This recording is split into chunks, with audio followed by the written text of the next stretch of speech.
Hi, my name is Renée Gratton, and I'm the Director General for TVC22 Community Television Station. Today I'm going to present our Regeneration initiative. You could call it a project, but we started this in September 26 when I came last September, and when it's going to end, well, we're looking at 2030, but we've started now. And before I go too far in the presentation, I want to recognize that TVC22 is on land that is part of the traditional unceded Algonquin territory, Huron, Wendat, Anishinaabe, Waki, and the Algonquin have occupied this territory since immemorial time. Further, the Truth and Reconciliation recommendation is absolutely key to TVC22.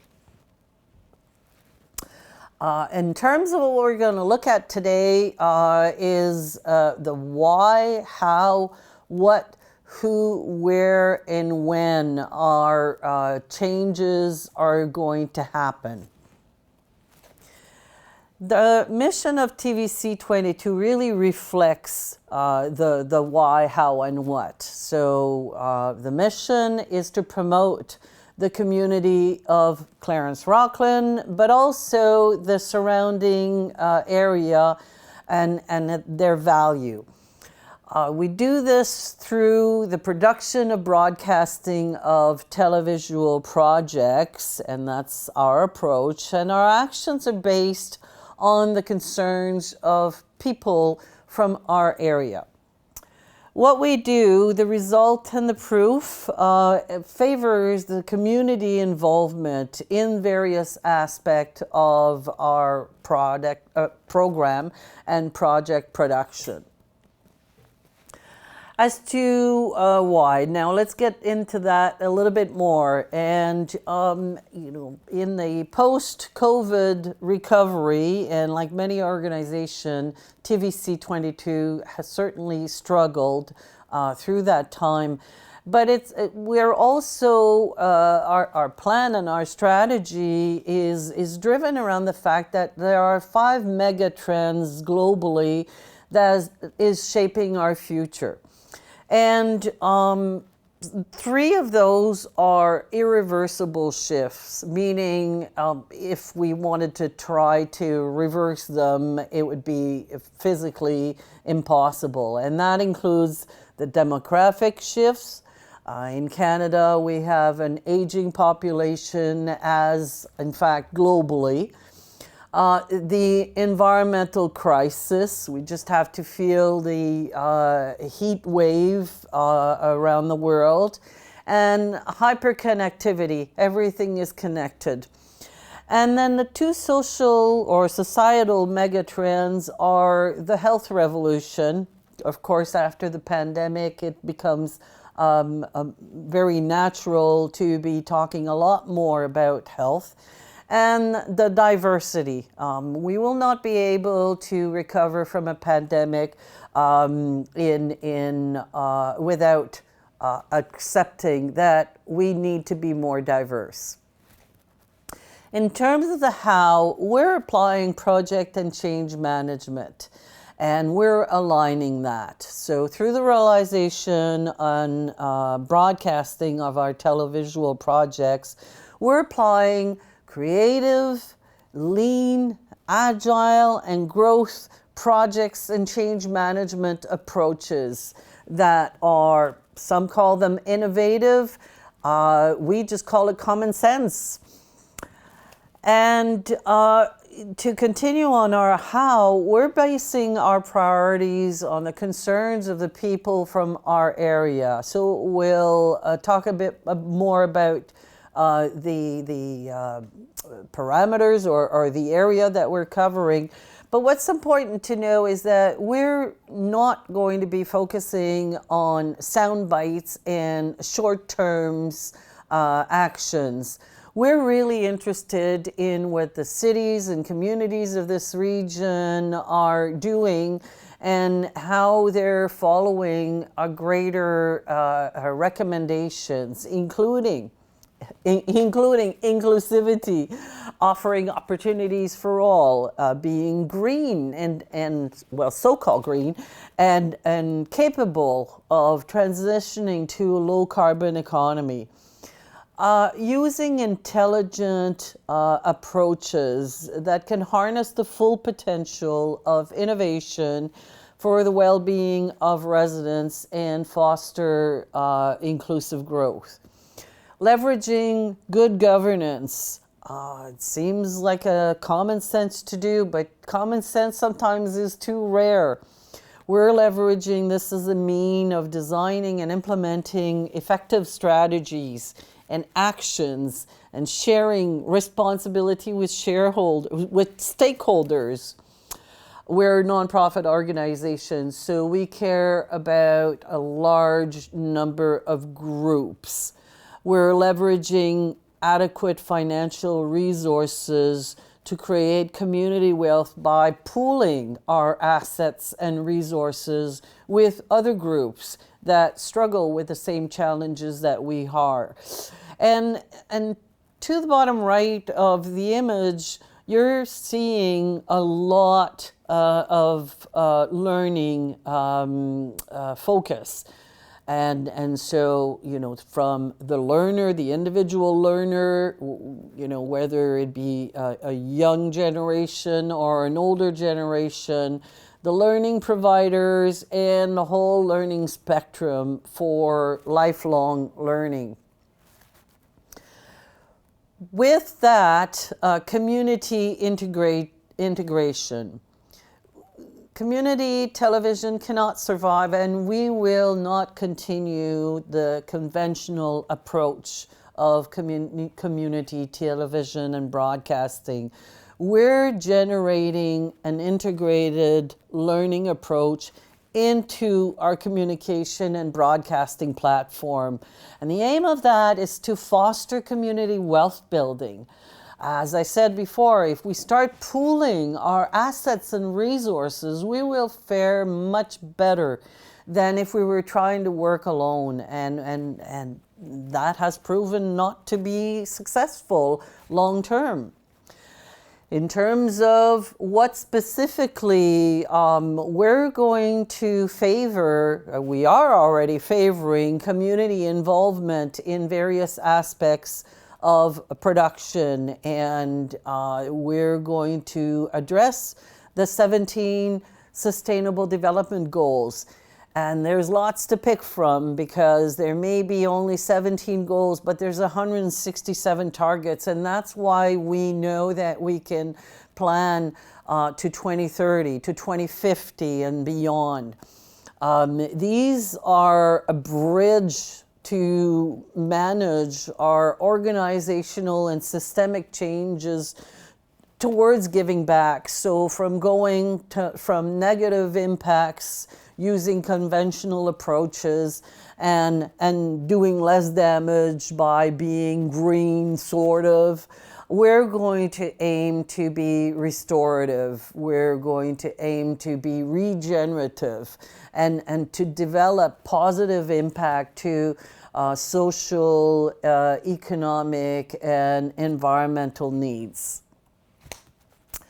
The second part of the what is community labs, innovative ways to discover, develop, and deliver change or projects or programs. And we're going to do that with learning labs. These are going to focus on discovery and research for people of all ages to continuously learn. Because learning is a lifelong, it should be a lifelong objective to improve ourselves. Innovation labs, Canada lags. Canada is falling behind, and we in Eastern Ontario, Western Quebec, in our region, we have the ability, we have the people, the knowledge, the technologies to develop new solutions or redevelop old solutions that just don't work anymore as systems are failing. But we can do much better. In terms of our living labs, when you look at communities abroad that have made drastic, extreme changes to their community, whether it be a regional community or a professional community or a community of interests in whether it be sustainability or education, they have embraced living labs, and what those are, they're similar to learning but in innovation labs, but instead of being isolated, they're aimed for community use and for innovation, and they are far more powerful because they apply innovations in real life contexts. And altogether, every one of those reinvigorate our multi-generational rural to urban, regional interests, and for professional communities. Then we have developed a sound and yet proven beneficial business plan. What you see on this page is a synopsis. It's just one page that summarizes everything about our business plan, the problem and the solution that the problem we aim to address, and the solution that we propose, the unique value proposition that doing business with a community nonprofit television station like ours will give. We're going to go beyond and transcend the SMART goal, so certainly we're going to have specific goals, measurables. They're going to be attainable, they're going to be relevant, they're going to be timely. But more than that, they're going to be regenerative. We're going to create platforms that allow people to reinvent themselves, or organizations. They're going to address ecological systems. And I don't mean just, the birds and the bees and the natural outdoor environment, but the indoor environments as well. Everything that is part of the ecological systems that we live in. They're going to be sustainable. They're going to be technologically advanced. We're using a lot of the OECD educational tools and others to advance economic cooperation and development. We have what in lean canvas terms is called unfair advantage. Why us? What do we have to offer that others may not? As community TV stations are dying around the world, we have the power and the possibility of thriving because we have expert endorsement from small, medium, large organizations. We have creative and lean, agile thinking and community network effects. We have high sustainable development and regenerative values. We have professional authorities in different areas of sustainability and management. We have existing customers. We have search engine rankings, high search engine rankings, which is growing. And we have, we're using OECD principles because we're in a rural community that are based on the OECD principles for rural policies, which many countries have adopted. And we have invaluable tools and techniques not yet used by other community TV stations and broadcasting platforms. And so I could detail this more, but feel free to visit our website to look at our lean business canvas. In terms of themes and programming, we're aligning with Videotron, MaTV themes in terms of local history, health and wellness, services and affairs, gourmet region, and culture and arts and various passions and values. And we are currently the only station that I know of that is a bilingual station, and we're going to even grow from that as we are working with Cactus Media, which has Cree and other First Nation languages. We're going to make room for the diverse communities of our area, and here's the place where they'll be able to address every single of the 167 targets of the 17 Sustainable Development Goals and beyond, go beyond that. And here we're going to take a brief pause, and we'll be right back. Thank you. Welcome back. Now let's talk about who we are and who we want to be involved in our regenerative initiative. So certainly, because we're going to have labs, it's pretty much including everyone. We want all members of the community to feel that this is a place, this is a safe place for public-private partnerships, from regional to interests and professional communities, recognizing the importance of regenerative sustainable development. Because it's one thing to talk about sustainability, but it's another one to keep it going. And I know that from experience, because I've been involved in sustainable development initiative for decades. And some have survived and thrived, and others have died, and others are somewhere in between. But we don't want to just survive, we want to thrive. And so for that, we need users, civil societies. And what I mean by civil societies are nonprofit groups, anyone that is not a governmental organization, that is a nonprofit organization, that is a charity, that is that targets groups and behaviors. Knowledge institutes that bring expertise in scientific or evidence-based substantiation, because with all this disinformation and misinformation, we need scientific and evidence-based to the work that our learning labs, our innovation labs, and our living labs will do. We need public actors that are going to be bringing the long-term perspective and strategies, and certainly the regulatory roles.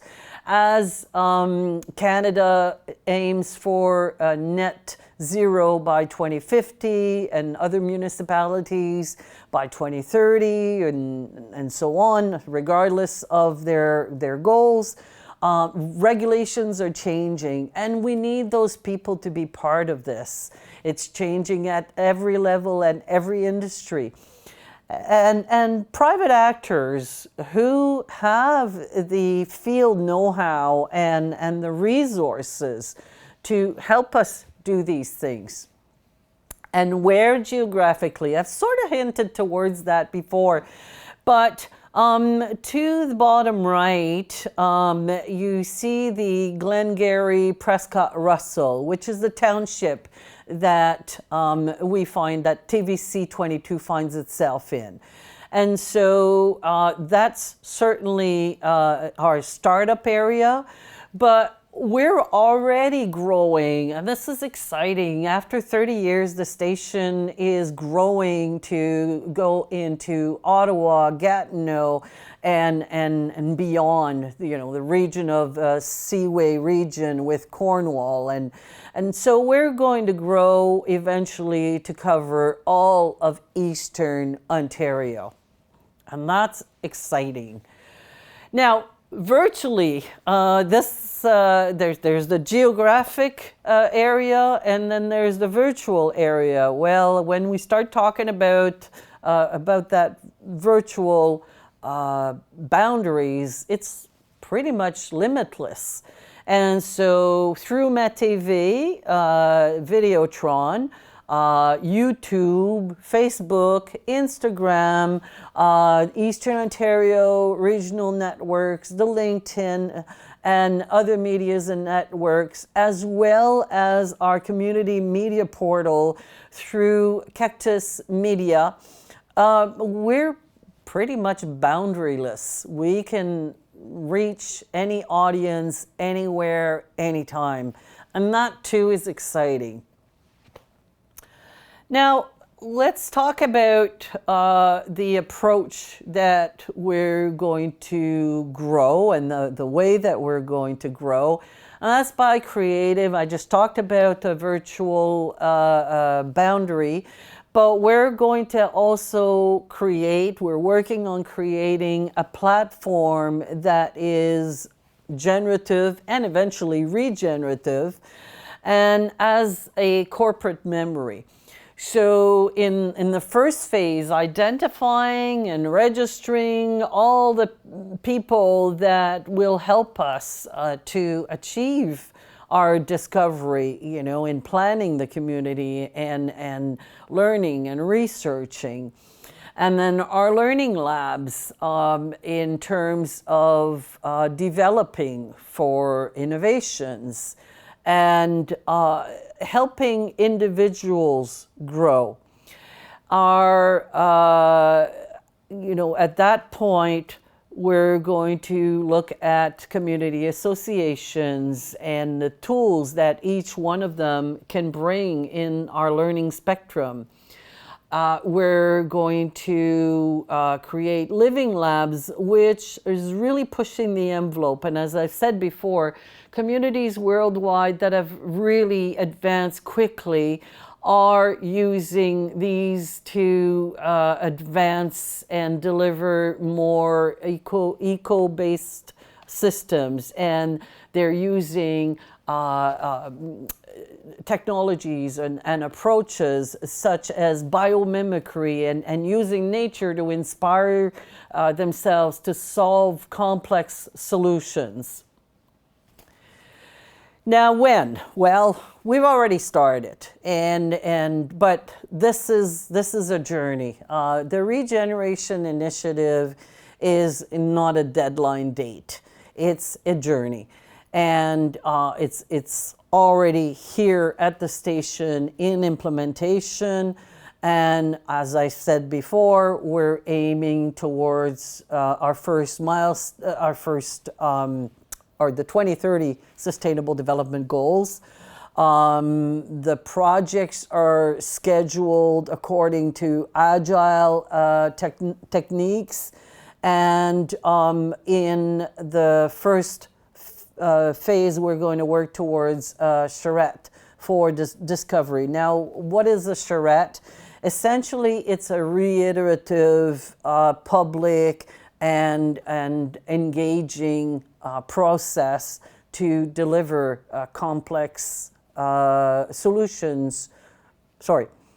pragmatic solutions to complex problems. So our first phase, which we're into right now, is the discovery. So in 1 to 9 months, we're identifying stakeholders, project divided, or the programs and projects are being divided and assigned, and we're planning a charrette for phase 2. Phase 2 will be the development, in the beginning of 2024. It'll be a 1 to 14 days across our region.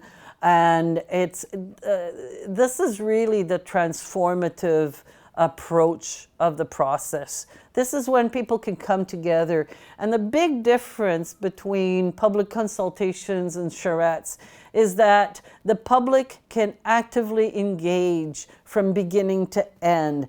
They have a say. So in a public consultation, The work is done for them, and then it's presented. But it's more of a sales tactic to present to the public and to get the endorsement. But it doesn't take the voices. It doesn't include the people. And we're going to do that. We're going to be the first community TV station to actively get engaged and take a leadership role by example to develop the regions that we want. We're going to deliver this in phase 3, and how long that's going to take, well, it's all going to depend on what people want and what they determine are the priorities for our region and our communities. We're also working closely with CRTC and the Local Journalism Initiative, which is managed by Cactus Development. And we're going to share this PowerPoint presentation and everything that we do, not only on our website, but on our YouTube channel and across. And we're going to share some of the Canadian acts that are affecting our industry as well as other industries. And with Cactus Media, it's about civic journalism. And with Videotron, it's about still about community engagement, but it's more about entertainment. But much of our work is going to revolve around civic journalism. And I go back to the community charrette because I think that we can establish the priority in using an approach that is used by other industries. I come from the building industry, for construction to the service industry. And a charrette is something that's used to solve complex problems in the built environment. But the complex problems go far beyond that. And so the charrette is a long-term process that is designed to allow people from various groups in a society, in any given society, to come together and to a consensus in a relatively short period of time. So I talked about 1 to 14 days, but obviously there's a preparation before that. But if we invest in the front end of solutions to complex problems, we'll save ourselves a lot of wasted assets and wasted resources and goods and human resources and so on. Because it's very much, as I said before, a reiterative project that addresses alternative concepts. So it doesn't just take the concept of one group. It takes the concepts of the ideas of many, and then it picks the best, and then it develops that best. You know, they say it takes 100 ideas to develop one great ideas, and that's really what a charrette is all about. CBC Radio in 2015 did a piece on this, and it was how community charrette revolutionizes design and solve real problems.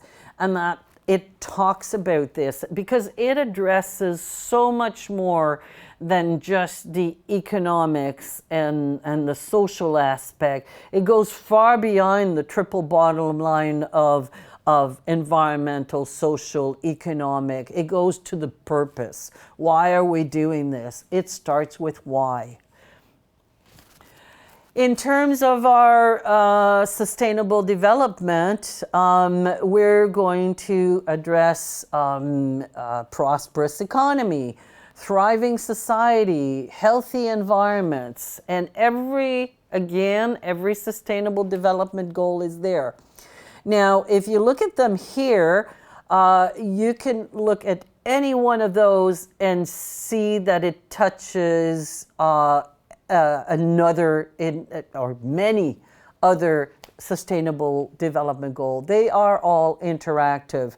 So even if at the beginning we don't address every single one of them, because we can't, because we're just starting, when we establish our priorities, they will touch on others. So, but the more people get involved, the more we'll be able to address, and we want our students to be involved in this.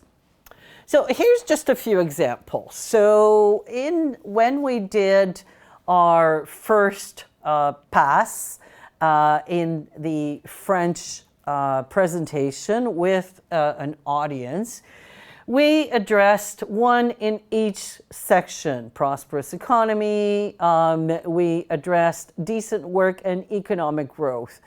And that goal is about promoting sustained, inclusive, and sustainable economic growth, full and productive employment, and decent work for all.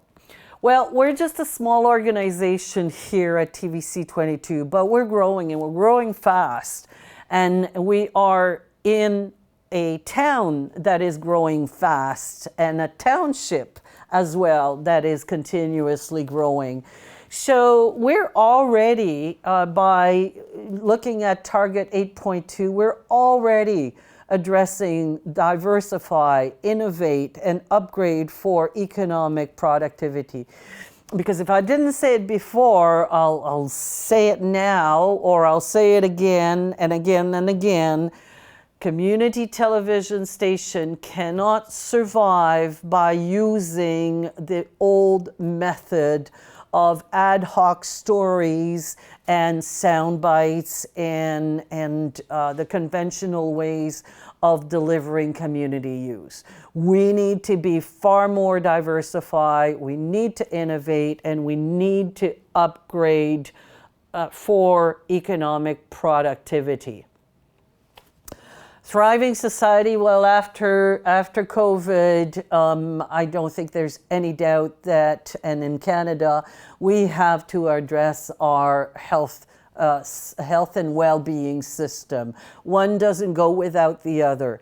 And so a Sustainable Development Goal, ensure healthy lives and promote well-being for all ages, isn't just important here in our station, but we've addressed, or we are addressing target 3.5, prevent and treat substance abuse. So now we're not doctors, we're not going to do this, but we're going to be welcoming to organizations that do this sort of work. Reduce illness and deaths from hazardous chemical and pollution. We're going to share information that will help you to find material and resources to address this. A thriving society cannot function and cannot thrive, or society cannot thrive, without ensuring inclusive and equitable quality education and promote lifelong learning opportunities for all. To me, education and communication go hand in hand. And when I accepted the role here as Director General of TVC22, that was the first thing that I wanted to do. I wanted to help bring quality education to life and ensure that by 2030 we could substantially increase the number of youth and adults who've got relevant skills for employment, decent jobs, entrepreneurship. I myself have a background of entrepreneurial goal and work, and I want to share that knowledge, and I know a lot of the people that have been involved here and in the community can do that as well. We want to ensure that all learners acquire knowledge, skills needed to promote sustainable development, including, among others, through education for sustainable development, sustainable lifestyles, human rights, gender equality, promotion of a culture of peace. And in terms of 21st century skills, I'm not going to talk about each and every one that you see in this image because you can read them for yourself. But we know that in Canada, we're falling behind in terms of foundational literacies, in terms of competencies, in terms of character qualities. So we're going to work on those. We're going to introduce more of those. Thriving society, sustainable cities and communities, making cities inclusive, safe, resilient, and sustainable. Some of the people on our team have physical disabilities. They're, really, I'll call it slaves to the barrier-free, to not having barrier-free accessible parks and buildings and so on. And so virtually every single target in sustainable and communities is something that the entire team is passionate about. Housing, transport systems, urbanization, heritage, natural disasters effects. We are along the Ottawa River and next to Ottawa, and it's been flood after flood, tornadoes just hit Barrhaven. So what are the effects of these natural disasters, and how are our cities what are the emergency plans? What can people do? How are they impacted? How can we help them? The environmental impacts of cities and the safe and inclusive green public spaces. These are just a few examples of the themes that we want to address.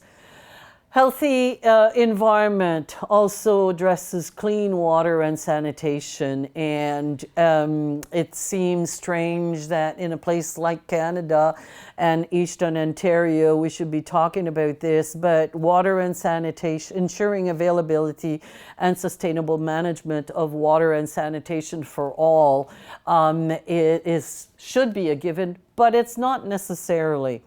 Target 8 is 6.8, support and strengthen the participation of local communities in improving water and sanitation management. Here in Rockland, we have a new water treatment plan, but there's sanitation, which waste management is a big problem in every single municipality, not just in Canada, but literally around the world. And we can do so much better. We have enough knowledge and we can turn things quickly. And we have to, because Canadians per capita waste more than any other country in OECD countries. We've actually been surpassed and left behind by the United States, and we can do better. We know how to do better. So we're going to share that information. Climate action, healthy environments should be a right. It shouldn't just be a side conversation. Taking urgent action to combat climate change and its impacts. I was so pleased when the students from L'Escale came to see me and saying that they were working on a project and that climate change had been selected as their project, and they wanted to do a small video on this. And to me, that was so exciting that they wanted to address the actions that were being done locally to address this, and we want to help them. And I know that there are many other organizations in the region that want to see more youth engagement and engagement from all generations. So how are we going to be more resilient to disasters? As I said, like tornadoes, like floods. What are our municipalities doing and to not only put policies and planning into place, but to actually implement them to build the knowledge and capacity to planning and managing mechanisms. And we can be an integral part of this.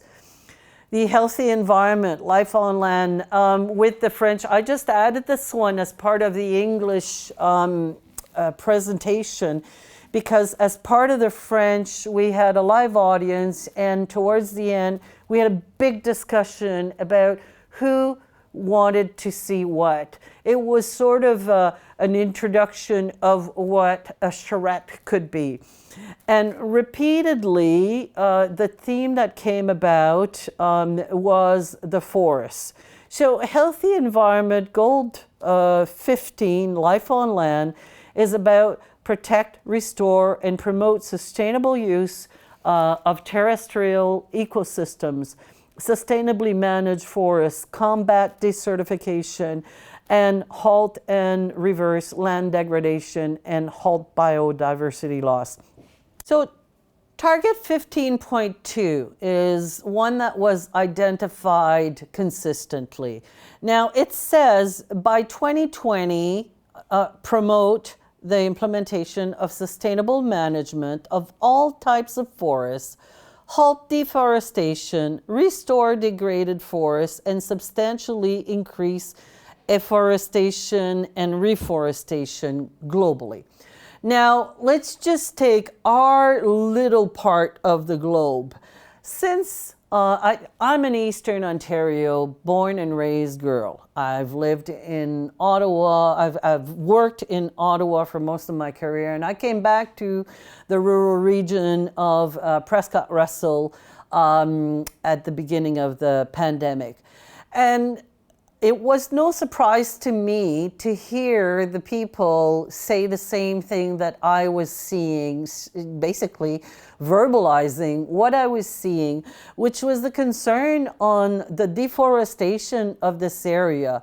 When we should be reforesting, there's more deforestation in this region in Eastern Ontario than anywhere else. And you only have to look at the development, at the clearing of forests in towns that are growing fast, such as Rockland and others. Rockland is not the only one.